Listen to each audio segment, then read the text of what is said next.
10 लाख तो नगद चाहिए और एगो गाड़ी। 10 लाख तो नगद चाहिए और एगो गाड़ी, फ्रिज कूलर टीवी चाहिए, दूध पिए खातिर चाहिए पानी। यही पड़ा के जम के पोसनी एकरे पे मोर आस ह। यही पड़ा के जम के पोसनी एकरे पे मोर आस ह। ठीक ठाक से देख ल भैया लइका हमार एमे पास है। 4 गो मास्टर गाड़ी कइले तब हाई स्कूल पास। 4 गो मास्टर गाड़ी कइले तब हाई स्कूल पास भइल। अब 5 जना मिल के कॉपी लिखले तब इंटर के आस भइल। बीए में बस 7,000, एमए में 14 गिननी। बीए में बस 7,000, एमए में 14 गिननी। ऐसे ही आपन ई बबुआ के मैं डिग्री खरीदनी।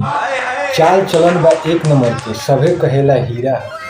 चाल चलन बा 1 नंबर के सभे कहेला हीरा ह। 3 बार गौवे में पिटाइल भोला भाला खीरा ह। लड़किन से त अस भागेला जैसे चुमुक से लोहा। लड़किन से त अस भागेला जैसे चुमुक से लोहा। गांव मोहल्ला लाठी डंडा लेके 2 बार उसको जोहा। तनिको लेकिन मिली ना एकरा में, पाका ई देवदास ह। ठोकी ठकाई देख ल भैया लइका हमारे में पास। दूध दही तो पियबो न करे, पिए ब्रांडी विस्की। दूध दही तो छुबो न करे, पिए ब्रांडी विस्की। आ जब देखे लड़की के तो मारे चवनिया मुस्की। बा पसंद हमरो लइका तो 10 लाख ले आवो।